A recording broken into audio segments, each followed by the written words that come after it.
تاسو له SBS پښتو سره یاست. نوري کیسې له sbs.com.au/pashto څخه واورئ.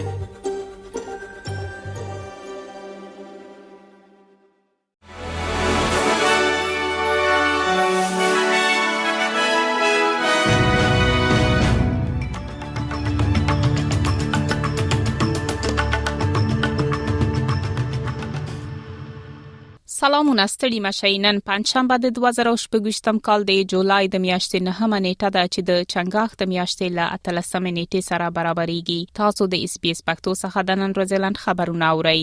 د يهودانو ضد تعصب سره د مبارزې لپاره د استرالیا ځانګړي استازي شاهي کمیسیون ته حاضر شوي او ویلي دي چې د غزې جګړه د نورو شخړو په پرتله د عامه خبرندویو رسنیو لخوا تر حده ډیره پوښښ شوې ده. ABC رسنۍ هغه تورونه رد کړي بې بنسټه بللي دي. ABC ویلي چې راپورونه یې د شواهدو پر بنسټ عادلانه، بې پرې او د دې ادارې د منشور له مکلفیتونو سره سم دي.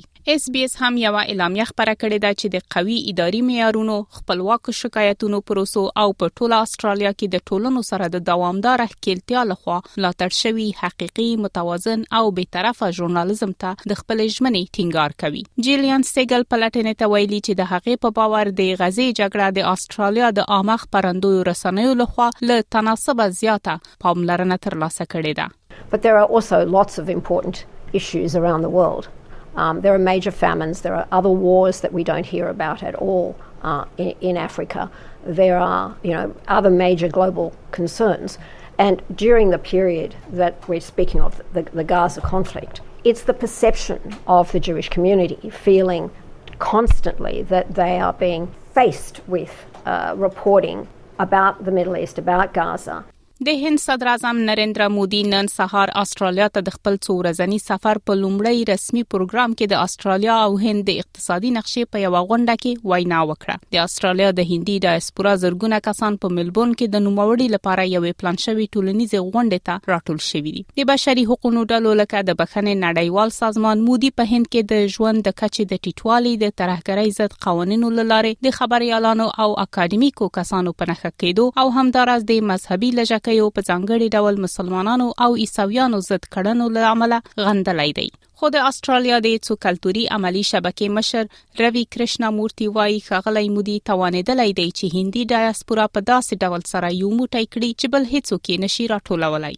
د امریکا لخوا ټاکل شوی د سولې بورډ د غزې د اوسیدونکو لپاره د یوې ازمایښتي بشري سیمې جوړولو پلان لري، څو د هغه ځنډېدلې د سولې د پلان د بیا پیل لپاره لار هواره کړي. راپورونه وايي د بورډ خوندي سیمې په نښه کړي دي چې سلګونه زره د غزې اوسیدونکو پکې ځای پر ځای کېدای شي او هلته به توکي او خدمات د هغو کسانو د بشري اړتیاو د پوره کولو لپاره زیات شي چې د سیمو ته د تګ لیوالتیا لري. د ازمایښتي پلان داسې طرح شوی چې له حماس سره د سولې د پلان د دویم پړاو په اړه د هوکړې خبرې تر اوسه نه دي ترسره شوې. په دویم پړاو کې د بشري مرستو زیاتوالی، د فلسطیني تخنیکی کارپوهانو د یوې ډلې لخوا اداره، د حماس بې وسلې کېدل او د اسرایلی ځواکونو وتل شامل دي.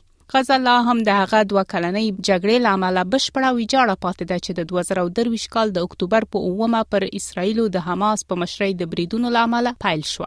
د ډومین د یو نوي راپور لمخې په استرالیا کې د کورونو د کرایې بیې په تیرو 2 کلونو کې تر ټولو په چټکۍ سره لوړېږي.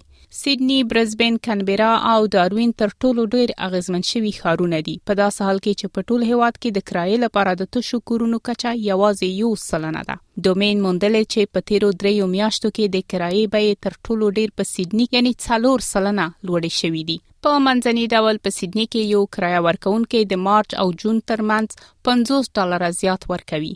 د ډومین د څېړنو مشر او اقتصاد پوهې ډاکټر نیکولا پاول د چینل 9 ټوډے خبرونه ته ویلي د کورونو کمه عرضه د کرایې بحران لا پسې زیات کړای دی. او وروستۍ خبر دا چې د استرالیا د روغتیا او هوساینې انسټیټیوټ یا AIHWY د لګښتونو له امله ډېری استرالیایان روغتیايي پاملرنه ځنډوي. د هیواد د روغتیا په اړه د دې ادارې وروستۍ لنډه ارزونه ښیي چې له 80% زیات خلک له یوې دایمي خطرناکې ناروغۍ ناروغي سره ژوند کوي. په دې ناروغیو کې رواني ناروغي، سرطان، د زړه او رګونو ناروغي او د عضلات او هډوکو ستونزې شامل دي. خو د یاد ادارې د مهمو راپورونو د څانګې مشرې میلانی ډینفورد وايي وروستي معلومات ښیي چې د دې ناروغۍ لپاره روغتيایي پاملرنې ته د لاسرسي په برخه کې نابرابرۍ لا هم دوام لري. دا د نن ورځې خبرونه چې ما سمې شفیقي تاسو ته وړاندې کړل، تر بیا ښې چارې ولرئ.